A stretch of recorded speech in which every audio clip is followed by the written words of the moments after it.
afternoon and good morning, friends, colleagues, and excellency. Thank you for joining all of us today. We want to thank Jeremy McKinney for sharing his wonderful footage of humpback whales he shot off the coast of Tonga a few years ago. We want to share that with all of you so we remember Margot all here. And so Margot was our president and chair of the NGO Committee on Sustainable Development in New York, and also the director of Human Relations for Global Family and the convener of the urban cluster for the NGO Major Group. Together with my colleague here, Dan Perel, we will be co-moderating the session for you today. We really want to show appreciation to the permanent missions of Palau and Vanuatu, to the UN for their support of our session today and all of our initiatives going forward for the Sustainable Development Goals. It is such a pleasure to have all of you with us, and we thank all of our partnering organizations as well for being here. And I want to now introduce Dan Perel, who is the UN representative for the Baha'i International Community here at the UN, and also he's co-chair of the Coalition for the UN We Need. Dan, over to you. Thank you so much, Margot, and welcome everyone. It's always a pleasure to have a full room with food. So sorry to those 24 of you who are not here, but I'm hopeful that one day you can too partake in perhaps not this food, it probably won't be good then, but other food with us. So building upon the momentum generated by the UN Intergovernmental Conference on Marine Biodiversity of Areas Beyond National Jurisdiction, also known as BBNJ, we're excited about the prospects of protecting our environment from climate change, plastic pollution, and the impacts of rising sea levels on especially coastal communities. Through engaging stakeholders from various sectors, we hope to develop sustainable action solutions and partnerships. Following the presentations today, there'll be an opportunity for networking, fostering collaboration, and furthering our collective efforts. Our aim, as always, is to inspire individuals to take action and protect our oceans for a more sustainable future. That's the script. Something else came to my mind as I was watching this, and as you may be aware, sort of the underlying theme and aspiration of the Baha'i international community is that of oneness, the reality that humanity is one family on one shared homeland. And I think about the oceans as sort of the first teacher of that. You know, they are the conduit that allowed human exploration from one corner of the world to another, long before flight and other forms of transport. It was the oceans that truly united humanity. And now it's sort of humanity's job as trusts of this planet to ensure that the oceans can continue to play this and many other roles. And so this is one of those great unifying elements of the world which we have the honor of inhabiting together. So sorry about that editorialization. It was just a thought that I wish to share. So I'll pass the floor back to Margo. Thank you so much, Dan. Thank you for sharing that with us. And just to say, this is our annual observance for UN World Cities Day month, as I call it. As I've always said, at the Office of Legal Affairs, we need more than a day. And this is 70% of the, more than 70% of the Earth is covered by the oceans. So we really need to show respect for something that really sustains life in many ways. And there's a lot of other aspects of this as well, which we will cover today and with our speakers and our presentation. But it is important to really, this is a celebration for all of us here, and we're happy to have you with us. Now, again, it is our honor to welcome Her Excellency, Ms. Elena Saad. She is the Ambassador and Permanent Representative of the Commission of the UN. And we can look to you now for your reflections. Good afternoon, everybody, and thank you, Margot and NGO Committee and Sustainable Development New York for inviting me. It's always a great pleasure to come to your events. I really like the diversity of voices that come together for very important issues. And thank you, Dan, for hosting us this afternoon. Yes, Margot said my name is UNA-USA-COO. I'm the Ambassador of Palau to the UN. I'm also currently the chair of the Pacific Small Island Developing States. That's 12 Pacific countries that are covered here at the UN. And I'm also the co-chair for an organization called High-Level Panel for a Sustainable Ocean Economy, also known as the Ocean Panel. 17 countries that control 45% of the territorial oceans of the world. So a lot of my time is focused on climate change, oceans issues, and sustainable development for small islands. Just some bit of background, the Pacific sits, it's actually a very large area. It's 28 million square kilometers. That's approximately the size of China, Russia, and Peru put together. So these 14 small island countries, we call ourselves small island developing states, but in reality, we're large ocean states. We call the region the Blue Pacific continent, and we call ourselves ocean people. So a lot of our work and our economies rely on the ocean. So it's a topic that's very near and dear to our hearts. And so a lot of the time we spend at the UN in the multilateral negotiations is focused on oceans issues. Palau is, I don't know, many people here probably have never heard of it. It's a small country in the Western Pacific. If you draw a line down from Japan and to the east of the Philippines, am I doing this right? No. The east of Japan and down from the Philippines, and intersects in the middle of the ocean, that's where Palau is. There's 20,000 people there. There's 350 islands, but our EEZ is the size of France. So we are one of we again rely on the ocean. It's a very famous scuba diving destination. Fisheries is also a major industry for us. And we're also kind of known to be one of the more environmentally conscious small island countries in the world. So I guess with that context, a lot of the work that we do at the UN is focused on sustainable use of oceans. This year has been a really important year for the oceans. PB&J was just adopted without a vote a couple of weeks ago. That's after 20 years of negotiations. And so finally, when you look at, under UNCLOS, 200 nautical square miles from a border of a country is your exclusive economic zone. And then there's all these high seas pockets. So for a long time, there was no governance in the high seas, and now there is an instrument that addresses that. So hopefully with proper use and governance between territorial oceans and the high seas, we have a chance to really build a new ocean economy, a new ocean paradigm. SDG 14, which is life underwater, is the least funded SDG. And so hopefully with the BB&J instrument being adopted, there can be more investment and focus on oceans and transitioning kind of the old paradigms we've used to the new ones. I will follow up with saying the other thing that we are focused a lot on is there's a plastics treaty negotiation that is happening currently. So the Pacific states are very involved in that negotiation because a lot of the ocean plastics in the world, because of major ocean currents, they aggregate in the Pacific. So there is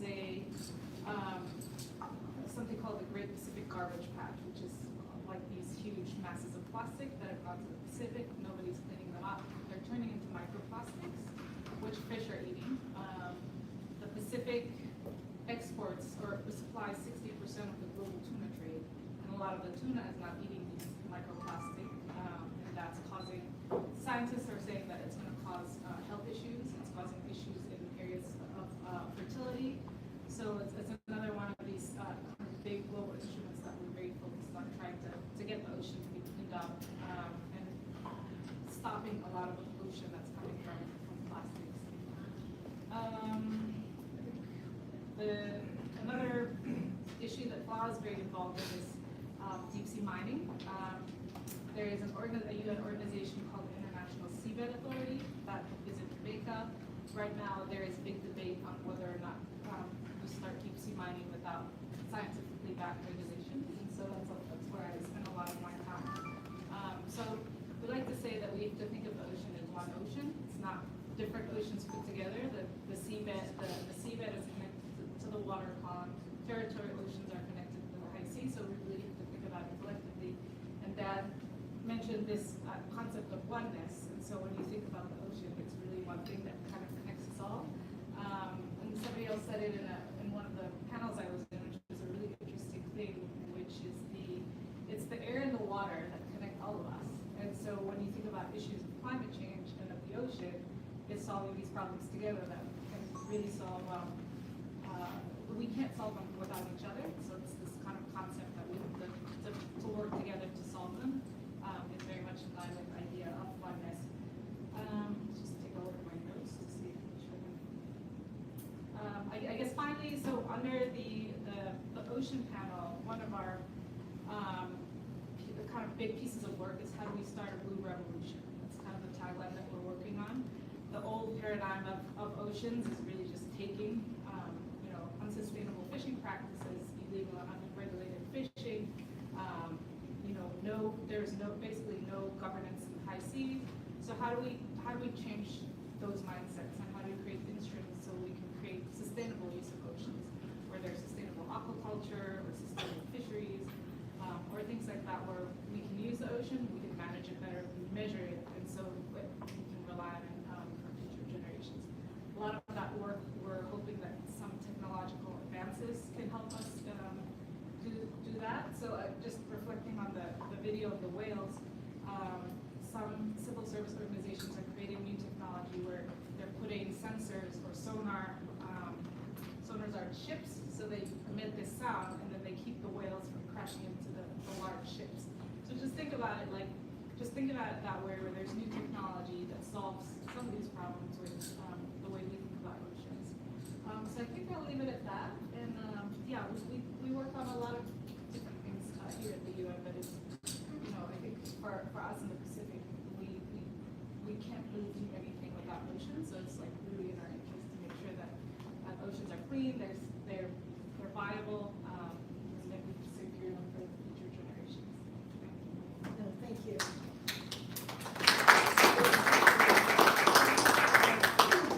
Sign up. We're at the revolution. Let's do it. And we're here to do that. Thank you. As you know, and we 100% aligned. And thank you for staying and being a part of us and participating today. We look forward to more engagement as the program goes forward. And now we'll go over to Nick. Yes, thank you so much, Ambassador Sid. It's very nice to have you here, to meet you in person. I've heard your video contributions in previous sessions like this one, and you're always most welcome. And as an example of that, the next intervention will be done by video. It's we have once again with us His Excellency Odo Tevi, who's the Ambassador, Permanent Representative of the Mission of the Republic of Vanuatu. For those of you who are at the morning event at what was it, the Millennium Plaza Hotel, there was a lot about Vanuatu there. So that's perhaps one of the heavy hitters at the UN. So we're really pleased that he was able to send us a video remark, because he's currently in London continuing these efforts that we saw this morning and here on that side of the ocean. We've heard of the ocean. Anyhow, so we are very grateful to Ambassador Tevi for his time and his commitment. And if you will give me just 1 second, because I have so many windows open that I have to figure out how to share and introduce all at the same time. Share screen. This is the one. Optimize. Share. Play. Present this statement or provide you a brief about what Vanuatu is doing with its climate initiative, specifically known as seeking an advisory opinion from the International Court of Justice on climate change.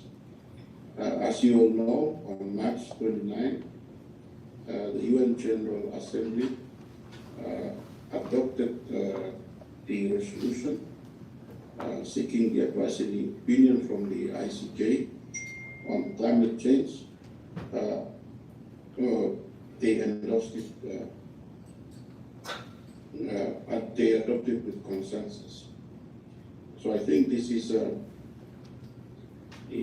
important, and it also reveals that multilateralism works, and also the UN member states, they believe that climate change is very important. And for us, countries like Vanuatu and other small states, as well as some other developing countries, climate change is an existential threat. We know that we have an important regime, the COP that we attend every year. And in that COP, we noted that there has been some progress made. For example, the 1.5 degrees target that we all agreed to on the Paris Agreement, which is highlighted in the Paris Agreement, and also the last year's COP in Egypt. We have agreed to a loss and damage facility. So these are some important achievements that we have achieved in the COPs. However, the IPCC report always they gave us a bad report. In fact, the IPCC report revealed that we are still far from achieving the 1 degree Celsius target. So for small states, if we do not achieve the 1.5 degrees Celsius, then it will be quite challenging for us to have states.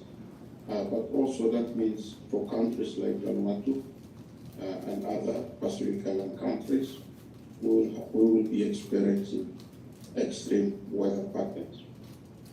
Now, a country like Vanuatu has already experienced extreme weather patterns.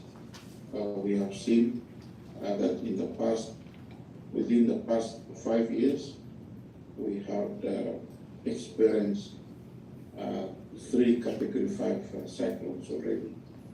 So this is quite challenging, given that it eats away around 60% of our GDP.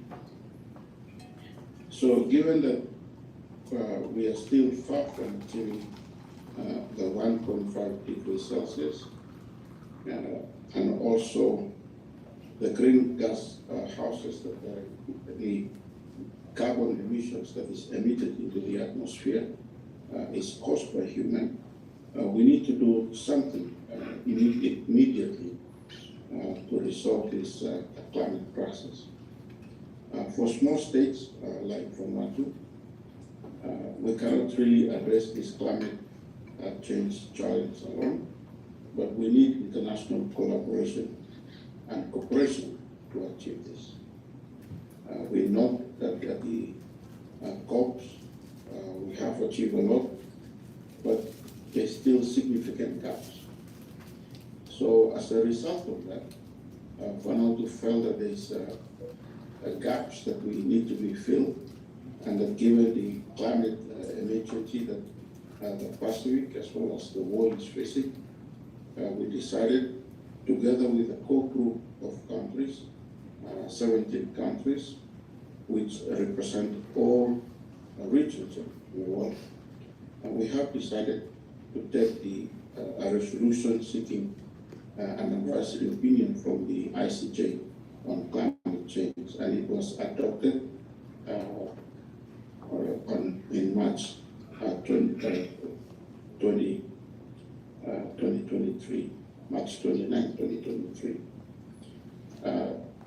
There are 3 clusters which are very important. So what the ICJ is seeking, it is seeking for the court to clarify states' obligations and responsibilities with respect to climate change, but also our responsibility to the future, to the present and future generations. As you all know, or may probably have, the resolution was led by the youth from the University of the South Pacific. They approached my government, the Vanuatu government, and the government decided that it will take the resolution to the International Court of Justice. But before doing that, the government decided that the General Assembly has to look into the resolution, especially the questions that we will be asking. So that's the nutshell. What we are aiming to do with the International Court of Justice advisory opinion is we're aiming not to replace the current COP or the existing infrastructure to address climate change, but we are hoping that the International Court of Justice can provide a favorable opinion that can be able to increase climate ambition. So this is our main target. So climate ambition in terms of adaptation, in terms of mitigation, as well as finance. So I think this is very important.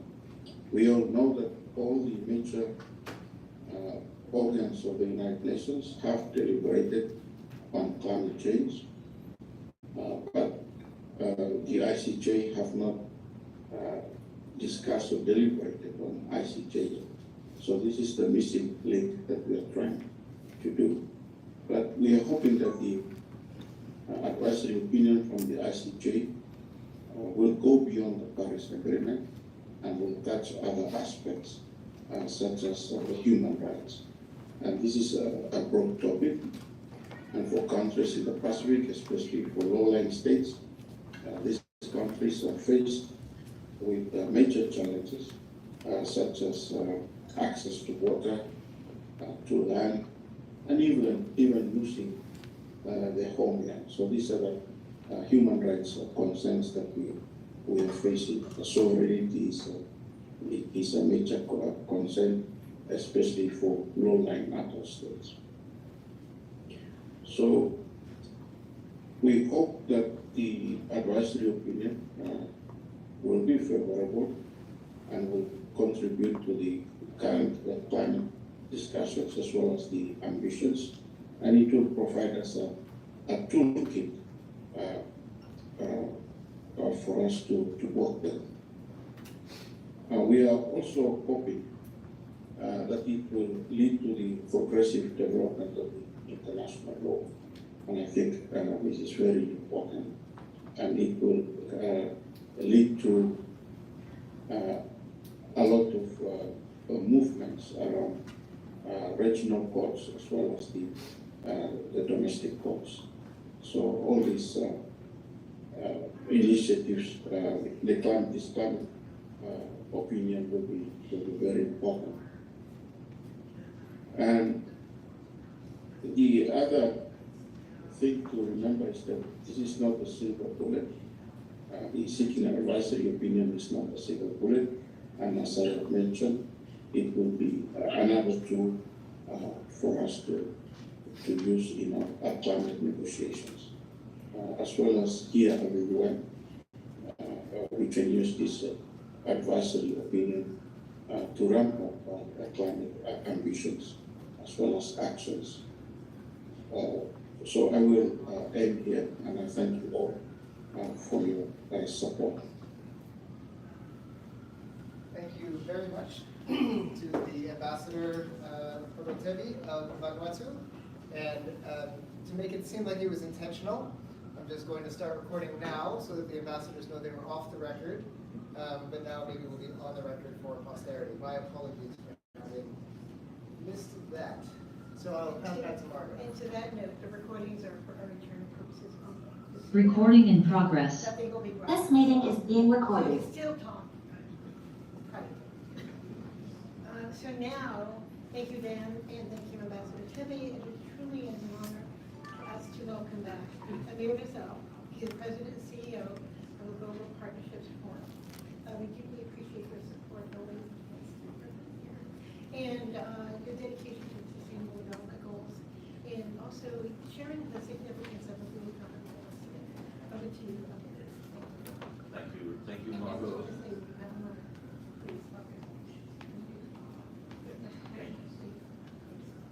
Well, thank you so much for hosting this, and thank you, Daniel. It's an honor to be here today. What you did is so important. Bring multi-stakeholder problems. And July this year, at the seat, Vermont. I've had the privilege of being involved in working for Palau a number of years, going back to Professor Stuart Beck that we had. And when we started to focus on marine protected areas, on ocean sanctuary lines, along with a number of other countries, the 10 by 20 emissions. So we were early to pushing for the SDGs. MDGs failed us, and oceans didn't exist.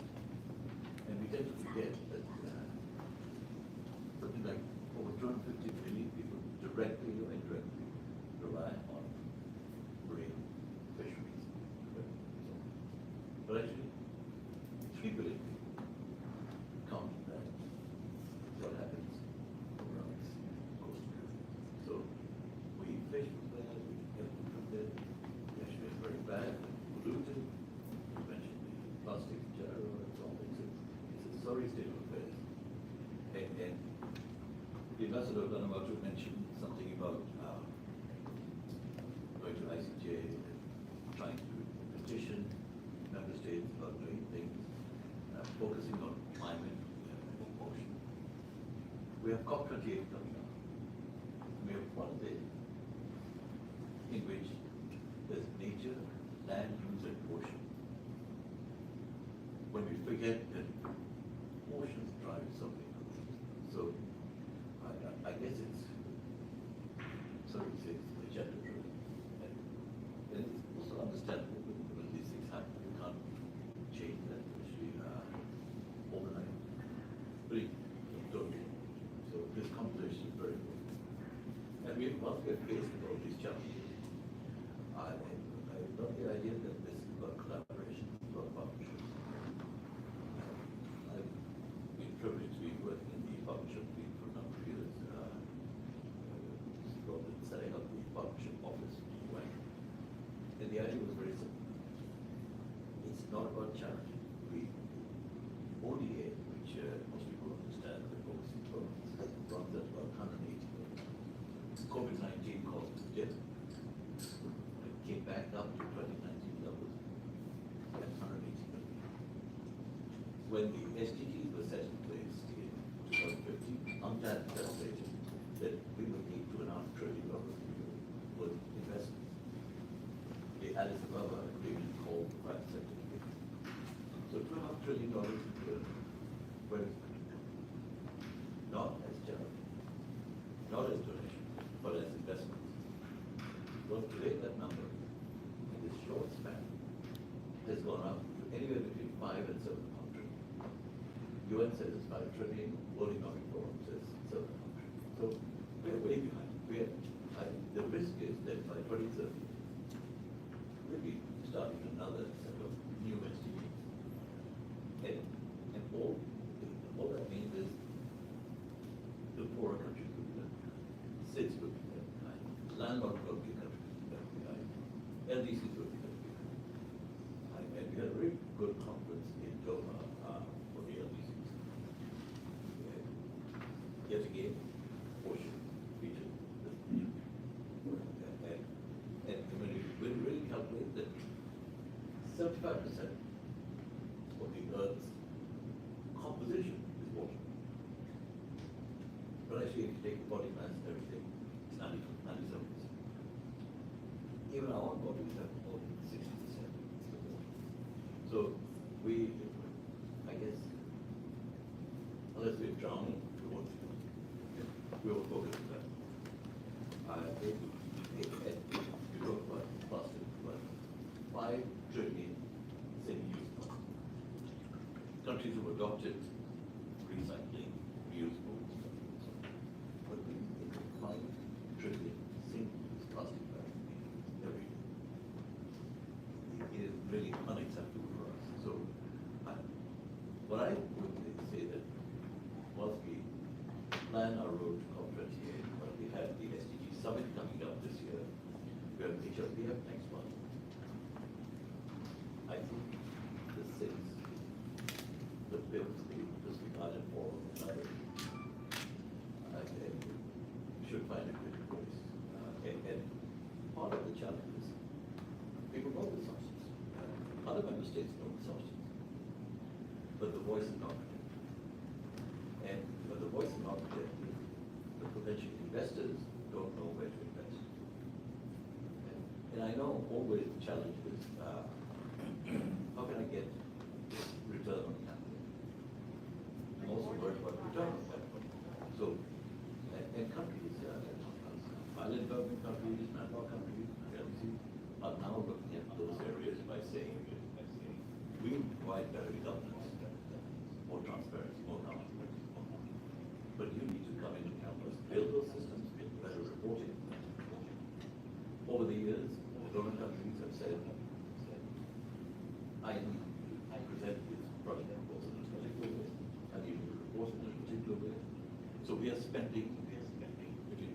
deprive 35% of time and resources or putting a project or reporting on it. But actually, implementation of the challenges you know. You also mentioned the PBNJ discussion, but on the 19th of June, the agreement was adopted by consensus. Very good. For the division of North Sea and both the Secretary General Mr. Silva for his leadership.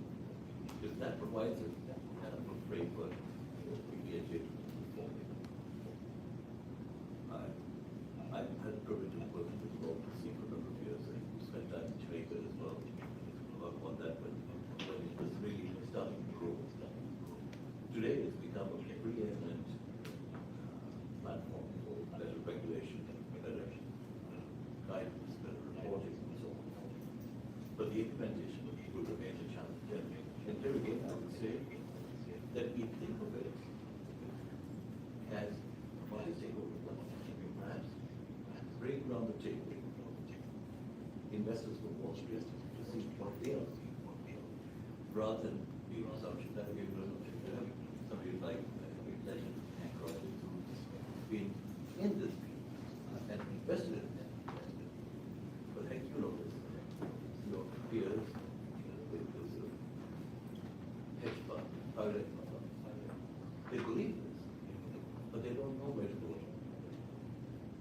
So we should consider creating online portions partnership. The UN does do a very good job in reporting the commitments. But I'm talking about a marriage platform where supply and demand, where they come together and say, here's what I'm able to offer, here's what I need. And on basis of transparency.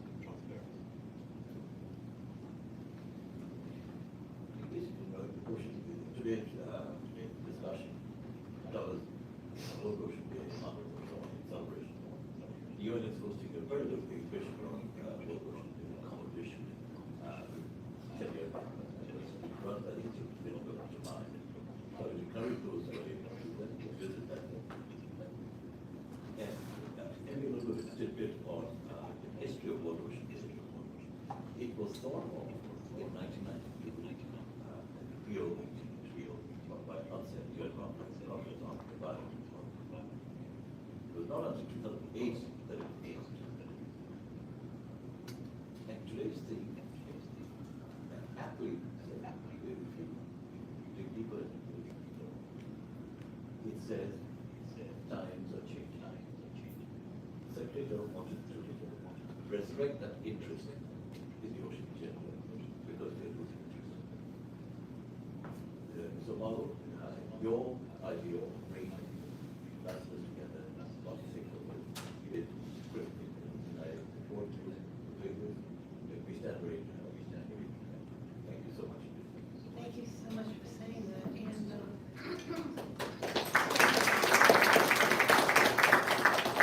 we never know if it's working or not. But truly, your encouragement has so much trust to me and everyone here. We all need to come together in these conversations. It's not just about the private sector or public. All of us together will make a difference. And your encouragement is really appreciated. Thank you. And now,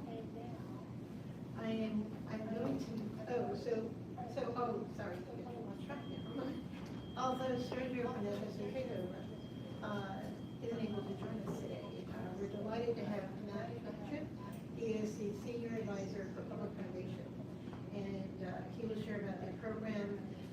He has, by the way, he has a background with the broader administration of program and civil engagement. And in the experience with that, he's going to share about his, what they do, the Public Foundation for Small and Middle States. Over to you, Matt. Who's going on that? Here you are. Thank you. Thank you, Margot. Great to be with you all today. Thank you for the opportunity. So good to see so many old friends both in that room and on the Zoom. Amir is a dear friend that I've worked with for over a decade, going back to my Obama days when I had way less gray hair, way more hair, just generally. Looking around this, I see Jeremy, a fellow Dallasite, who I've had the pleasure of working with and admiring his work over the years. Hank Rogers, another dear friend that I've been fortunate to travel around and put a spotlight on the partnerships that he's creating with governments, committing to 100%. And Ambassador Tebby, who actually, one of my roles is the president of the Island Resilience Partnership. We help island governments make the transition to renewable energy, and we're fortunate to sign an MOU with the government of Vanuatu just a couple of months ago. Amir spoke about the 2030 agenda and the SDGs, of course. But one of the frameworks that's coming up that we're all intimately involved with is the conclusion of the Samoa Pathway. Of course, this was a 10-year framework that was established in 2014 that is coming up on its sunset next year, and of course, SIDS around the world will be helping establish a 2.0 framework for what that looks like. And in order for that to be successful, really the heart of the Samoa Pathway was this idea of identifying best practices and lessons learned and sharing them across the SIDS network. And it's exciting to see so many leaders in this space here today that really represent that institutional knowledge. But I'm not here representing the Island Resilience Partnership. I did want to speak to the Public Foundation, where I serve as a senior advisor. Yes, Sergio was unable to join us today. I will do my best to fill his literally small yet figuratively large shoes. He is a big advocate, certainly for the front lines, but the Public Foundation, its mission is really built around data, finance, technology, and media. And as it relates to this convening, the focus they've really spearheaded is on the data side. And you'll forgive me as I'm seeing my 3-year-old try and enter the room behind me. Hey Coda, hey Ruby, Dad is in a meeting right now. Love you guys, be right there. But the SDG Data Alliance, by the way, there's 3 dogs also, so if you're not hearing babies, you're hearing dogs bark, such is the life these days. But the SDG Data Alliance was established in 2017, really with the central premise of we need to find a way to help governments identify how to access their data, democratize that data, and of course use that data to establish clear benchmarks and of course track progress as they address the SDGs. In 2021, this program launched with pilots in 19 countries around the world, helping build their SDG data hubs. And what I'm excited to do today is actually announce that the SDG Data Alliance is going to be creating a global database for SIDS as part of the Samoa Pathway 2.0. And so, I think as we all figure out how best we can make a difference, what we're talking about, the challenges of oceans and SIDS, they're enormous. But these are the front lines of our fight against the climate crisis. And I think it's incumbent upon all of us to figure out what piece of the puzzle we represent. It's hard to figure out how we can tackle this alone, and the beautiful thing about what Margot has put together is a recognition of really who all is out there and how we can work together. And I think data really being at the heart of finding ways to empower not just governments, but all stakeholders to contribute to that as best they can. The last thing I'll say, as my time wraps up and I get thrown back into dad duty, is I think often when we talk about SIDS and the opportunity incumbent upon us all, there's a quote from Farewell to Arms, Ernest Hemingway, and it was something along the lines of, the world breaks everybody, and afterwards some are stronger in the broken places. Storms are getting more frequent, natural disasters are becoming more devastating, and the front lines are facing the brunt of that. I, for one, am excited about finding ways to leverage everything that we're doing to strengthen the resilience of the front lines. It's excited to see so many like-minded leaders committed to that as well. So on behalf of the Public Foundation, thank you for having us and looking forward to working with you all. We sincerely appreciate you joining us, Matt. And we thank Sergio and the support of the Public Foundation for advocating for the welfare of small and developing states. And we thank your son for his intervention in his future. So thank you. Yes, and thank you all for noticing the fun in the chat box while presenting. It's a skill I think we've all developed during these times. We're now pleased to welcome back Jeremy McCain, who I should stop the pin of Matt. Sorry. So we are pleased to welcome back Jeremy McCain. He's the CEO of OCN.AI. He's an artist, explorer, entrepreneur, photographer, filmmaker. We're just very happy to have you here to provide a few updates on the initiatives that you are advancing. I expect wonderful audio given your setup. And we thank you for everything that you're doing to raise awareness about the importance of ocean conservation and supporting these programs to engage action solutions. So, Jeremy, it is over to you. Thank you very much, and great to see you, Margot, Matt, Hank, and others. It's always an awesome opportunity to be able to speak with you guys, and just regretful I'm not there in person, because hugs are always better than hellos. As mentioned, I'm Jeremy McCain, and the work that we're doing at the Ocean Currency Network, it really kind of stems from art, which doesn't sound like that makes very much sense, does it? But if I were to go back all the way, there's something that has been troubling me for quite some time. During COP21, the Paris Agreement, as many people refer to it as, I was sitting down having dinner with a dear friend now and advisor, Dr. Sylvia Earle. And she had asked me the question, which I couldn't get an answer to back then, was how do we value a healthy ocean? And that still was one of those kinds of things where I was just like, I feel like I know the answer, I feel like we should know the answer, but why don't we? For so long, we've valued extraction of life as value when it comes to the oceans. But that extraction is heading towards our own demise, something that we call the tragedy of the commons.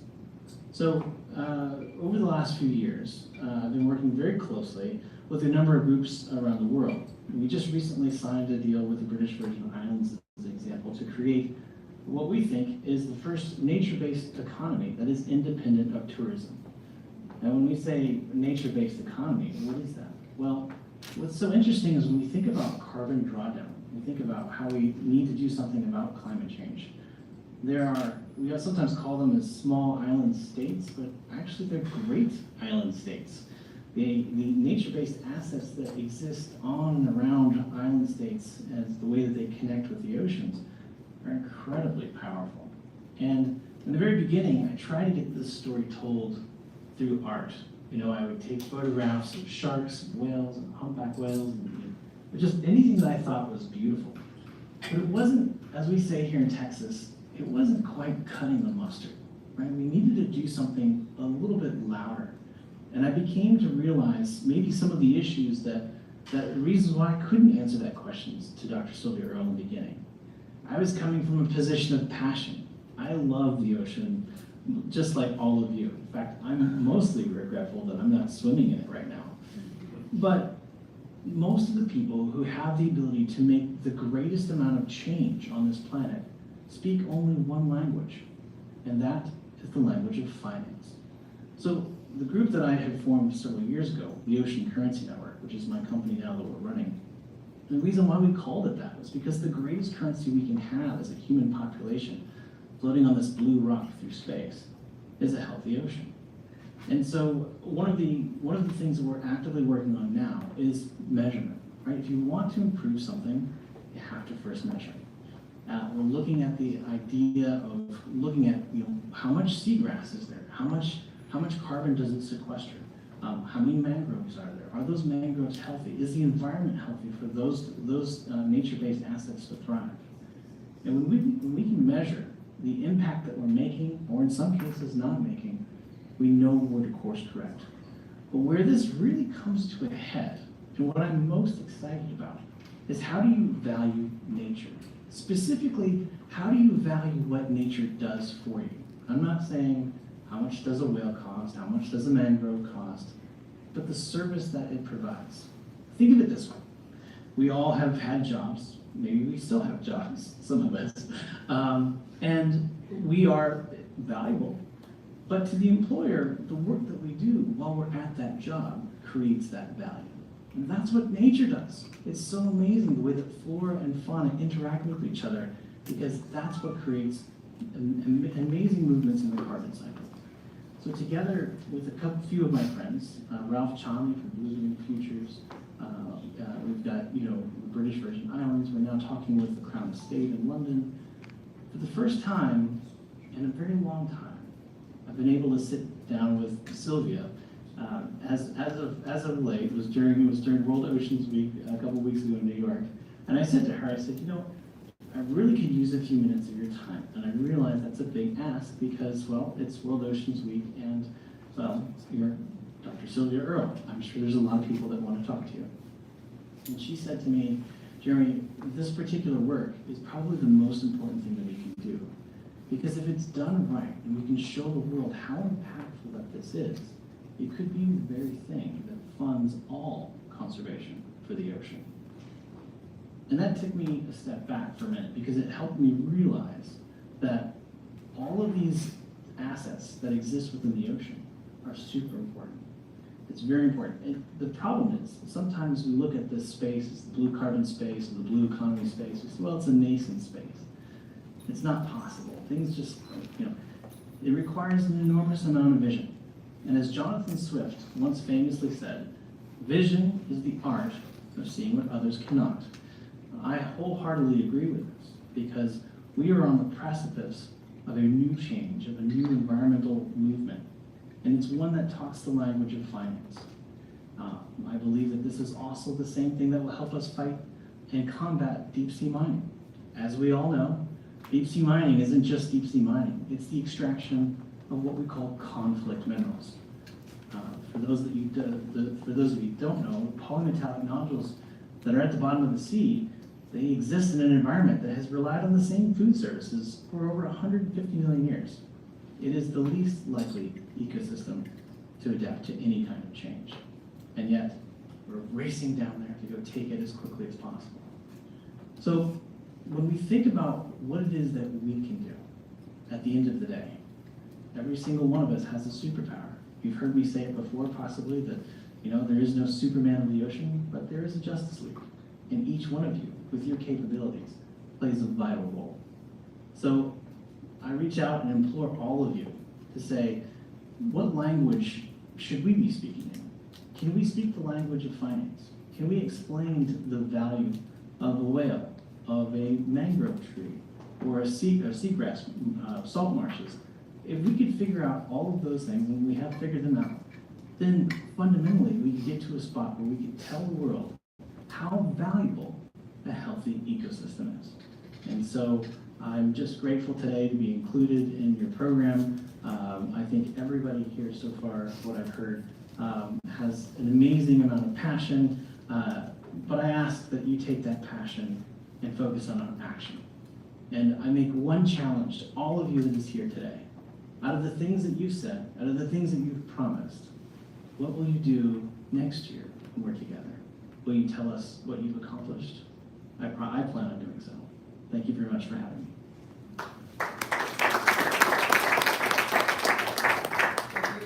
Thank you so much, Jeremy. One thing that your contribution reminds me is this idea of changing the trajectory. If we truly are changing in some way, then the trajectory of our action has to have an inflection point. And I'm hopeful that the language that we use here, the agreement, the consensus that we have actually leads to an inflection point to help better serve our oceans and ultimately ourselves and the good of the whole planet.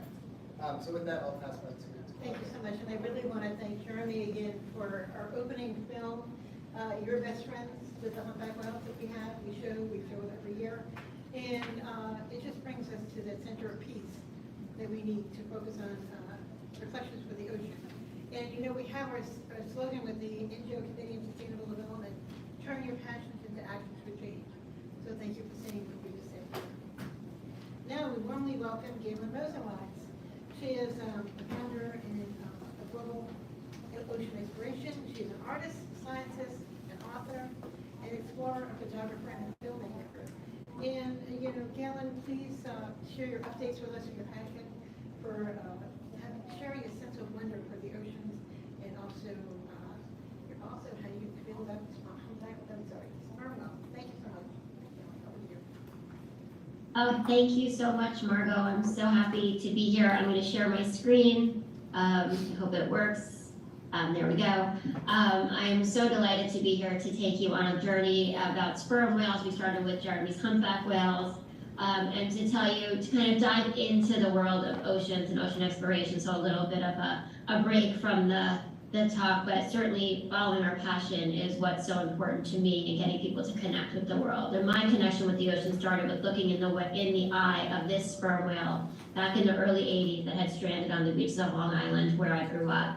And seeing this whale inspired a career in ocean exploration because it inspired my curiosity for the undersea world that otherwise I most likely would not have had. So I've been on expeditions all over the world, and in my 7 minutes I can't take you to all of them, but I'm going to just show you a highlight because it really is how I ended up with the story that I'm telling now, the update. So I started my career working in Antarctica. It was a childhood dream to go there, so being able to work there was so important for me developmentally, but really what it gave me was a huge knowledge of both how scary the ocean is, how diverse it is. It was completely unknown and completely different. It really fueled my passion for exploration, and it was really difficult, but I knew I was in the right place, exploring these unknown ecosystems and really learning about, ecosystem science and how everything is interconnected, from everything in the Southern Ocean to where we are here. I'm based in New York. Unfortunately, I can't be with you this afternoon. However, looking at everything from the smallest critters, the krill, up through the Adelie penguins and the elephant seals, I turned my attention in graduate school to studying the bluefin tuna. So we talk about fisheries. Tunas are a very important fishery throughout the world, important food source for so many people. Bluefin are traded as a commodity that's more like a luxury good because they're so valuable. So looking at how do we keep these fish in the ocean and learn about them while they can be sold for millions of dollars at market. So here's a picture of a bluefin. This was about a 500-pound bluefin. They get very large, like many other fish in the ocean. However, these can be sold for millions of dollars for the sashimi market. So really looking at, the science. I'm a scientist, I'm an explorer, I'm a biologist. And that for me, that is what mattered. But as Jeremy pointed out, it really is a currency and the financial value of so many things that speaks to people and gets people to care. And that is what has gotten people to care about the bluefin in a larger way than they would about other species and tunas in general. What we were doing though was actually tagging them to look at what was going on, where they were going in the ocean, so that we could put better management practices in place. The beauty of this work is when we were studying them, the fish were really in serious decline, and we have seen a bump up in their populations, which is such a hopeful story as we move forward. However, for me, as we were throwing these fish out the door to collect data about both where the fish were going and what they were doing, I really was inspired to tell stories. I wanted people to not just know what I was doing as a scientist. So I picked up my camera and I decided to tell the stories that scientists were doing to understand the big changes happening to our planet: climate change, overfishing, ocean acidification, and of course we've identified so many more problems facing. It's so exciting that we are actually embarking on, a huge mission to save our high seas, along with just the oceans in general. I also got a fortune cookie at the same time that says real courage is moving forward when the outcome is uncertain. Of course, not necessarily the best parameter for many things in life, as we are, going into deep sea mining, and hopefully not going into deep sea mining when we don't have any certainty. However, when we are looking at our life choices, sometimes it is a good thing in taking those leaps. And I ended up studying up in the Arctic, looking again at ecosystem science, understanding how everything fits in together, how the ocean is not just individual places, but in fact it's all intertwined, and we need to start viewing the ocean more as our neighbor and as we're part of these different ecosystems instead of being apart from it. Of course, now I was telling these stories instead of, not just studying them. Now I got to play multiple roles, which is very exciting. I also have done quite a bit of fishing. Fishing is an important part of my world, and I've worked extensively in places like Palau. I included this project intentionally since I know we have a strong representation from Palau, one of the most incredible places that I've ever worked. Beautiful corals, interesting in terms of climate change and how we've got diverse corals that are sort of resilient to climate. And then also in deep places like the Blue Hole. And all of this building upon learning about our role in the ocean and what we can do as we're moving forward. And that brings me to the big predators of our world. Really picking up my camera to be more of an underwater photographer and telling these stories, because I do think art is one of the biggest inspirations for people. And through imagery, we can really inspire people. And that sort of brings me to, I like to scroll through a lot of pictures because it's so fun, to what has really captured my heart now, which are the whales. So of course, these are orcas, one of our big apex predators that we see in the ocean. Flying fish are pretty awesome, but the sperm whale. So sperm whales have completely captured my heart in a way that I couldn't have imagined. So they inspired me as a young child to get involved, to spark my curiosity for the undersea world. Through this whale that's stranded, they brought him into captivity where a community of people rallied to save this one whale. So there were veterinarians, watermen, an incredible diversity of people working on this whale. They figured out he had pneumonia. They fed him antibiotics and they set him free. For those of us in New York, this is at Robert Moses State Park, so not too far from New York City. Sperm whales tend to be offshore, but this one found his way into this boat basin, into the beach, and then they brought him into the boat basin where they were able to get him well and set him free. Some of you may remember him. It was global news, international news. But in getting so close to this whale, I was inspired. So many people were inspired. And so many people then connected to the ocean in a different way through these stories.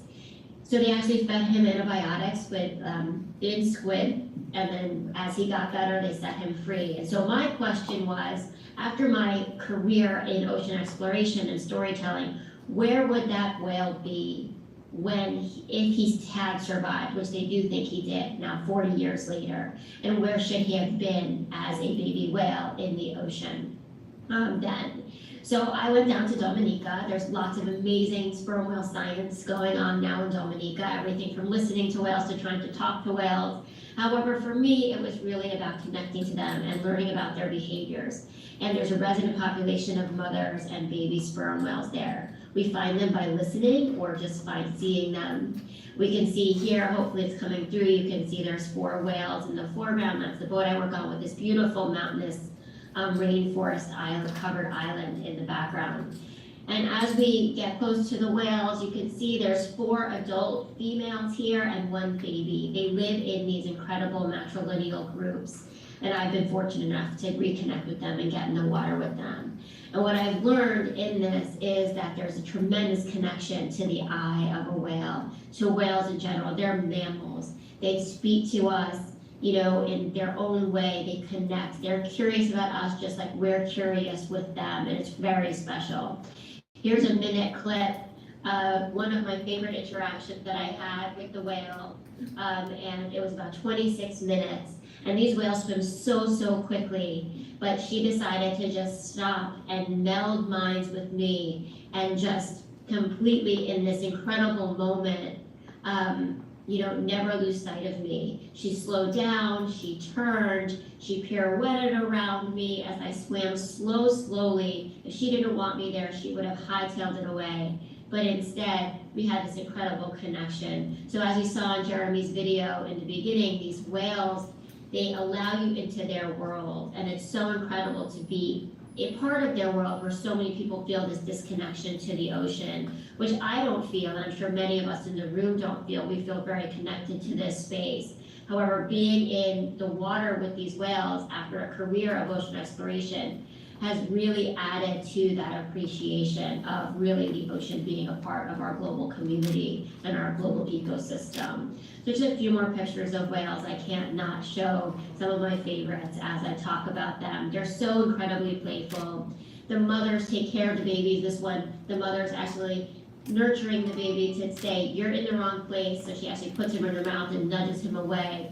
3 generations of whales, they stay together their entire lives. Feisty, the young whale I saw, should definitely have still been with his mother and his baby and his grandmothers and his siblings as he was taken into captivity to as he fell ill. So, and taken in by a community of people to get him well. Just these incredibly powerful family interactions of the whales. These are 3 babies swimming together, playful together as siblings, cousins, and it was just incredible to be with them. Here's another young baby. So it's been a tremendous privilege to work on these whales and get to know them. I'm happy to talk further about them, but just sort of a dive into our ocean as we take a break from sort of looking forward. But I think we can learn so much from the whales and how important they are to keep in our ocean. And I will end there, but thank you so much for having me, and it's just been, incredible to work on the whales and to be a part of this incredible community trying to, protect our beautiful planet, our planet ocean. Thank you so much. With us and share your initiatives and what you've been working on, also your new book. And thank you for your contributions to this important discussion. And maybe we can have your dialogue later on. Now to So we were meant to have Fabian Cousteau here with us today, but unfortunately there was a conflict that came up that couldn't be avoided. So it's actually my job to introduce nobody, it turns out. But we do appreciate his tremendous commitments to these processes. We look forward to having him join us at a later time, perhaps next June. And as the founder and president of the Proteus Group and the Fabian Cousteau Ocean Learning Center, his expertise and contributions to ocean conservation and education are highly valued. He's been speaking at the UN about this as well. So he is a friend, but unfortunately not a friend with us today. So I'll pass back to you, Mark. And thank you for that. And now onto our action solutions. It's our honor to welcome the first time Hank Rogers to our group here at the UN. And he's the president of Tetris Company, the founder of Blue Planet Alliance, Blue Planet Foundation, and Blue Planet Energy. We are eager to hear all about your initiatives and what you want to share with us, and welcome. Thank you very much. Yeah, thank you. How many of you have played Tetris? We have one request. I have one request. In this room, please, the microphones are in the ceiling. We ask that everyone raise your voice and speak louder. All right. Thank So you. how many of you have played Tetris? Oh my God. Sorry about that. Yeah, so, sorry. My fault, yes, it's my fault. I'm the one who went to the Soviet Union, found the game, and brought it to the rest of the world. It's not what I'm here to talk about today. I spent 30 years in the computer game business. I had my exit in 2005, sold the company. And a month after I sold my company, I almost had another exit in the form of a heart attack. And so I found myself in the back of an ambulance on the way to the hospital. If I'd have been on the Big Island that day, I lived in Hawaii. If I'd been in the Big Island, I would have died that day. I was lucky I was in Honolulu, near an angioplastic facility. I have 2 stents. The doctor said, don't change anything, it's fine. Okay, so here I am. In that ambulance, the first thing I thought was like, you gotta be kidding me. I just sold my company. I haven't spent any of the money yet. that was the first thing I thought. I was like, okay. But then the second thing I thought was, no, I'm not going. I still have stuff to do. And, obviously I have 2 stents. I recovered. In the recovery room, I said, what did I mean by stuff? I'd already made enough money, so my family didn't need me anymore. My kids were out of school, so they didn't need me anymore. It's like, I've pretty much done all the stuff that I'm supposed to be doing. So what was this stuff? And I thought about it. I thought about what was it that was going to upset me if I didn't do something about it at the end, the real end, the next one. And I came up with my bucket list. And first one came to me in the back of the newspaper. Now, just to give you an idea of my connection to Hawaii, I moved to Hawaii when I was 18. I went to junior high school in New York City. And at the age of 18, my father decided to move the family to Japan. Hawaii was his stopover. We were on the beach for a year. Imagine that, from the concrete jungle to the beach. I was diving and surfing every day. Fell in love with it. So here I am reading the newspaper, and back in the newspaper now, this is the Hawaii newspaper. Back in the newspaper, it's, oh, by the way, we're going to kill all the coral in the world by the end of the century. What? What's causing that? Well, that's caused by ocean acidification. What was causing that? Carbon dioxide. What's causing that? Yeah. And so, okay, well, that sounds very clear and simple. We should just stop doing that. So my first mission was to end the use of carbon-based fuel. And to that end, when I was living in Hawaii at the time, I said, wow, let me focus on Hawaii first, because I don't believe that I can ask somebody to clean their room if I haven't cleaned my room first. My room was Hawaii. So I started the Blue Planet Foundation with the end in mind that we're going to end the use of carbon-based fuel in Hawaii. Now, Hawaii at that time spent $6 billion a year on $5 billion on oil, $1 billion on coal. Of the oil, 30% goes to jet fuel, 30% ground transportation, 40% to electricity. That's $2 billion, and then $1 billion, $3 billion going for electricity. This is in a place where it's like the mecca of renewable energy. We're the southernmost state. We have the best sun. We have trade winds 95% of the time. We have geothermal. To die for. We're in a hot spot. We're in a volcano. And here we are importing $3 billion and turning it into, burning it to, and why isn't that a big deal to people in Hawaii? They built the power plant on the leeward side of the island so that it all blows out to sea so that we don't get pollution. It's like out of sight, out of mind, call it. We did all kinds of things. You know, we tried to get the politicians to move in first. They don't move unless the people move. So then we figured out we got to make the people move. How do we get the people to move? Again, we did all kinds of things. I think one of the biggest things we did is we had elementary school children go door to door and exchange 300,000 light bulbs. And in so doing, they had a conversation with the adult in the room about energy efficiency and about climate change. Ultimately, it was children that got us to stop smoking. It wasn't the public health, announcements on the box, on the package, whatever. So the children convinced the adults. So in so many words, the people got on our side. Then finally, the politicians followed, and we were the first state in the country to have a mandate of 100% renewable energy by our date was 2045. It was a negotiation. They wanted 2050, we wanted 2040. We settled for 2045. 2045 turns out to be a great date in the world because it's the 100th anniversary of the United Nations. What better date to end the use of carbon-based fuel than the 100th anniversary of the United Nations? So what happened after in Hawaii, just to follow up, we changed the business model of the utilities so they make more money by switching to renewables. Their old business model is 10% on the price of oil, which is 25 cents, and now they make more, like 3 cents on the price of renewable, which is 8 cents for wind and solar. If you include storage, now it's up to 12 cents, at half the cost. So it's win-win. Now when you listen to they were our biggest opponents when we were trying to pass the mandate, by the way. They're lobbyists versus our lobbyists. And today, when you hear them speak, they sound just like us. I think the biggest thing that we did is we changed the minds of the people from, no, we can't, to, of course we are. And that's the change that we need to see in the world. So since then, 20 other states have copied our legislation, so it's moving across the states.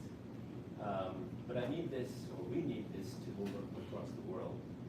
And so I moved from Hawaii to New York so that I could be close to people like UNA, because every country has a representative in New York.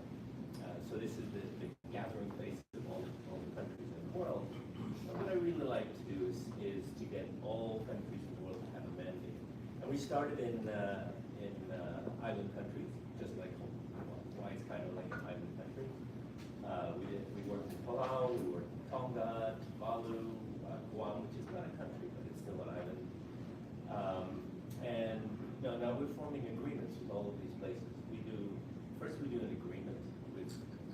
highest person that we do agreement with that says, yes, we agree to work together to achieve 100% renewable energy in your territory by whatever the date is. In the case of CoNGO, it was 2045. In the case of Palau, it was 2030. But the agreement with the official isn't good enough.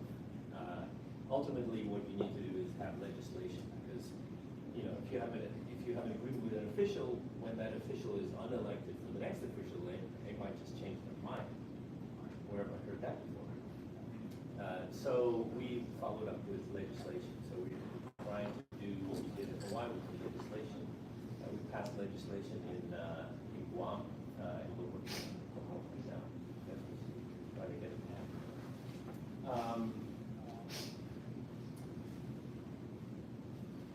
2045. What's the big deal about 2045? There's a lot of different dates. For me, first of all, if we didn't have a deadline in Hawaii, nothing would have happened. And the world doesn't have a deadline. We have these fuzzy goals, 1.5 degrees or 2 degrees. We don't know when we achieve that because it takes years to find out. Yes, it takes years to find this out. So I'll wrap up by saying what I'd really like to do is have, after the SDGs, next 15 years, 2030 to 2045, be the RDG, the regenerative development goals. I would like us to put back everything that we've stolen from nature and fix everything that we've broken. We have the money, we have the technology, we can totally do this, all we need is the money. Thank you very much.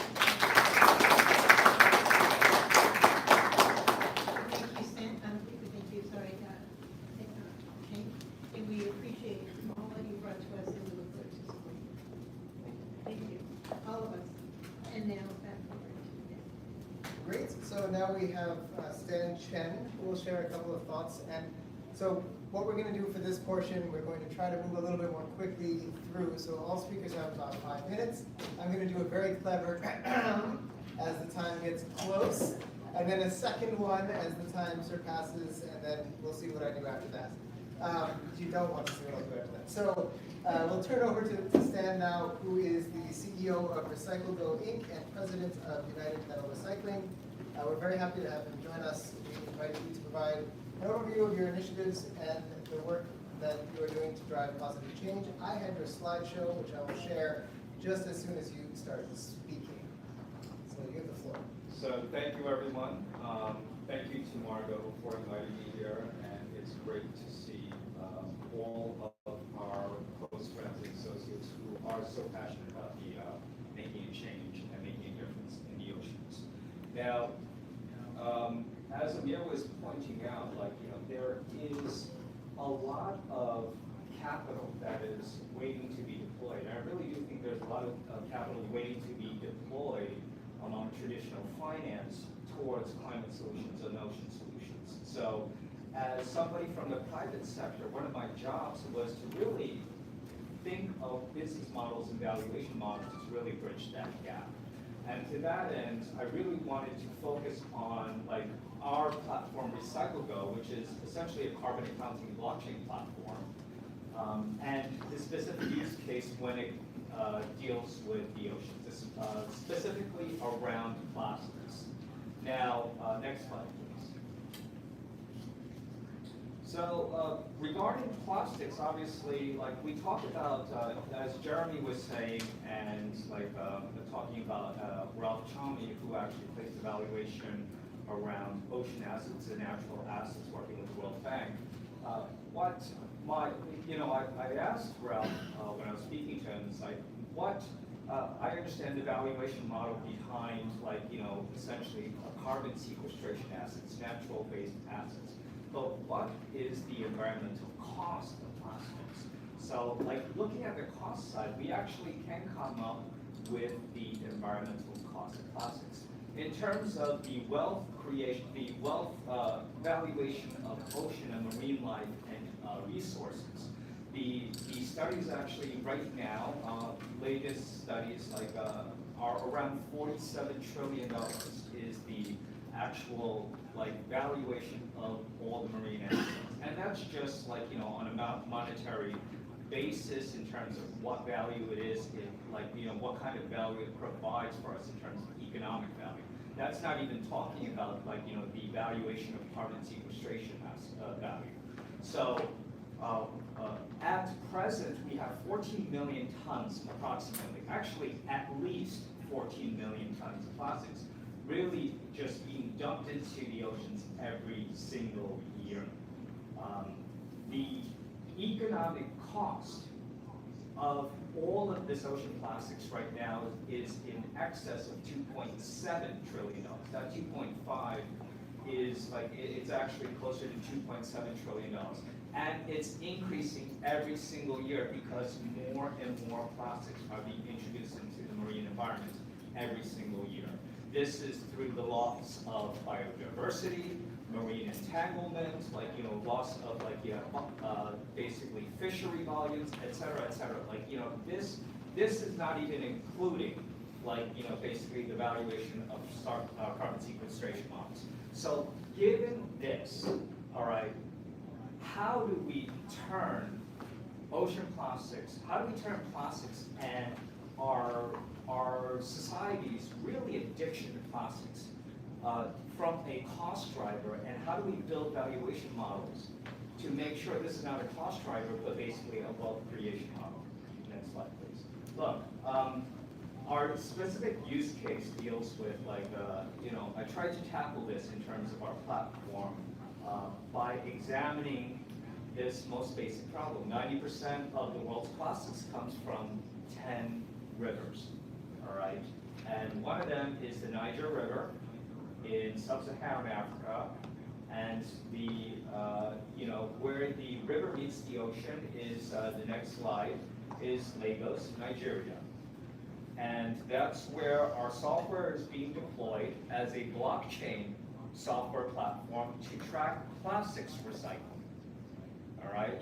We are giving plastics, as well as any supply chain, a chain of custody by really tracking it from collection to essentially recycle, ultimately recycled pellets. What does that provide? What does that data provide? Well, basically, it provides proof that it's not being leaked into the environment, it's not being leaked into the oceans. Next slide, please. And now we've progressed beyond that in terms of really understanding the data. As people say, if you can measure it, you can manage it, all right? And our blockchain platform is measuring what's happening, all right? And obviously, as an extension of that, what's not happening, right? But we're also starting to track the emissions associated with basically this recycling activity, as well as any supply chain. What does that mean, actually?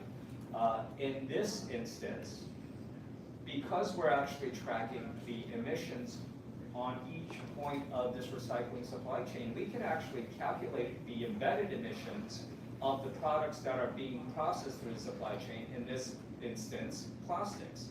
So now we have the embedded emissions of the plastics. Now we can actually have verified proof on a public ledger of a carbon savings that we get from plastics recycling versus virgin plastics reduction. Hence, our next step is to generate a carbon credit to provide a valuation model and a vehicle for wealth generation for these stakeholders, these people in the global south who are being affected by plastics pollution and can actually create income and wealth from this activity. Next slide, please. And that's pretty much about it. Again, we have been looking at blockchain data and really starting to layer machine learning and AI in terms of climate model to really understand how we can optimize sustainable activities as well as supply chains. Next slide, next slide. And so thank you very much. Really appreciate us being here. And hopefully that was brief enough that Daniel didn't give me my 5-minute warning. It worked.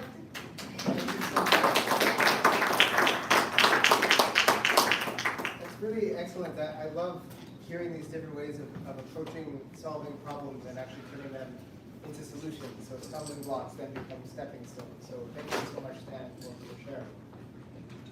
Yes, and now we're pleased to welcome back Isaac Richard.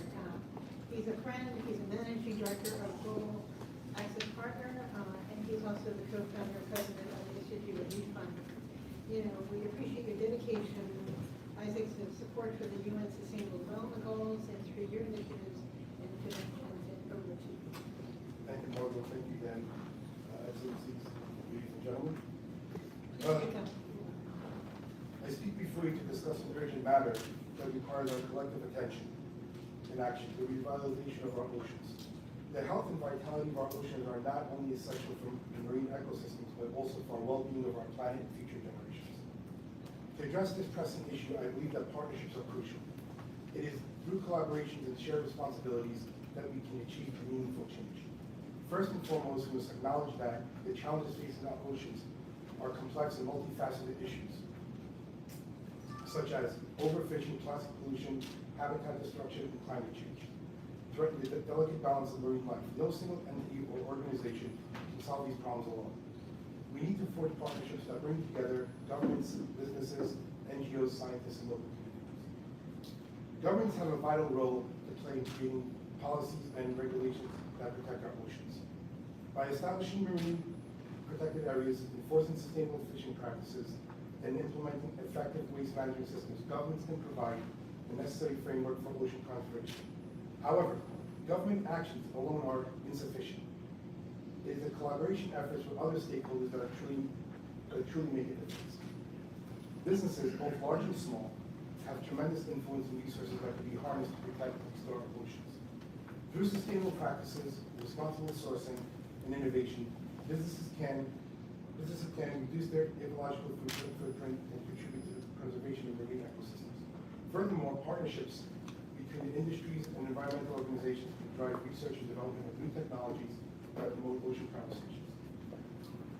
NGOs and scientific institutions play a pivotal role in monitoring the health of our oceans and raising awarenesses about the challenges they face. By conducting research, advocating for policy change, and engaging in community outreach, these organizations empower individuals and communities to take action. Collaboration between NGOs, scientists, and governments can ensure implementation of evidence-based strategies for ocean revitalization. Lastly, local communities and individuals must be actively involved in ocean conservation efforts. Their intimate knowledge of coastal ecosystems, coupled with their commitment to sustainable practices, can have a significant impact. By fostering partnerships with communities empowering local fishermen and promoting environmental education, we can build grassroots movement that safeguard our oceans. Partnerships are a cornerstone of revitalization. We must foster collaboration between all stakeholders to tackle the complex challenges threatening our marine ecosystems. By combining our expertise, resources, and determination, we can create a sustainable future where our oceans thrive. Let us seize the opportunity to work together to ensure that future generations inherit a healthy and vibrant ocean environment.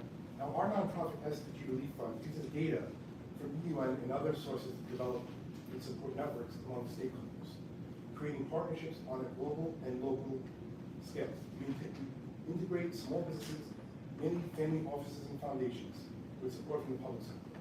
By investing in this effort now, we are securing the networks at the heart of our plan of action. Now, that's my nonprofit, my for-profit.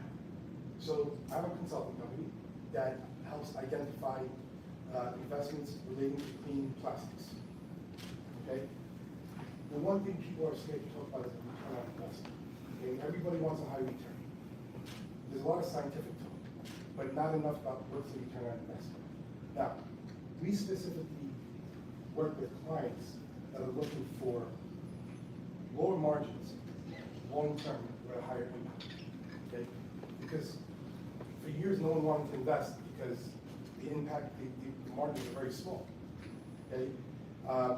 So we made a real focus on identifying those opportunities. For example, plastic bricks, and Mr. Amir Gosal knows about this, and Margaret knows about this, and that was to you too.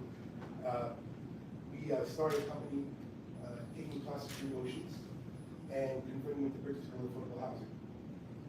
I'll say my IP patent was kind of stolen during the pandemic, but at the same time, it wasn't really working because of the greenwashing. If you're not familiar with Washington School, it's in the Bible. But we did find other companies, plastic goods. Okay, there's so much opportunity out there, and through the consulting company, we're identifying, and then we have our fund which we're investing in companies. Thank you.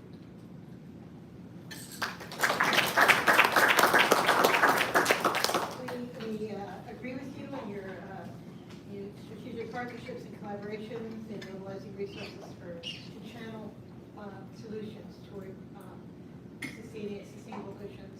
Thank you so much, Isaac, for sharing that with us. And now, Great, so now we have Alistair Callender, who is the founder of Callender Designs. It's not calendar like the dates. You'll hear more about what he's doing. He's an award-winning sustainable yacht designer, yacht charter vacation specialist, and philanthropist with a focus on sustainability and innovation in design. So your work showcases an appreciation for environmental stewardship in the maritime industry. So we'd love to learn more.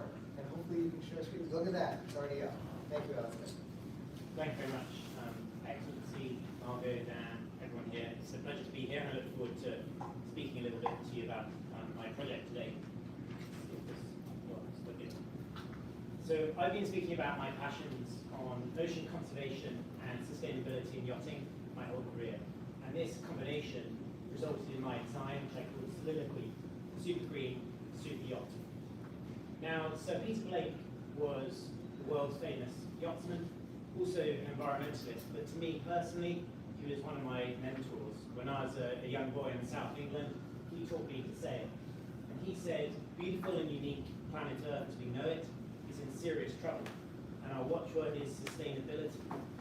We have to do more. We can't just criticize, we have to offer solutions. And so in 2008, I wanted to explore this opportunity to bridge the gap between the motor yacht and the sailing yacht world. And I came up with Soliloquy and a concept that's 58 meters and 190 feet to minimize any detrimental environmental impact. And so it has a rigid wing sail design, which is extremely efficient. It acts like an aircraft wing, but up on one end, and that creates a huge amount of lift. But importantly, I also covered the whole superstructure and solar sails with this photovoltaic surfacing, so it collects free and clean renewable energy from the sun, and you can store that in the batteries and essentially make the yacht zero emission mode. So by harnessing the power of nature, you can use wind and solar and use this to propel the yacht indefinitely, whilst also supporting the 14th goal of the Sustainable Development Goals. So it's a holistic design approach. I wanted to use everything where possible to minimize any detrimental environmental impact, and that involved using wood from sustainably managed sources and forests. And also I looked at the whole life cycle of a yacht and the design of one to ensure we have cradle to cradle as opposed to a cradle to grave approach. Perhaps in 2008 I was 15 years ahead of the curve, but it was great to see now that sustainability is a subject within the yachting sector.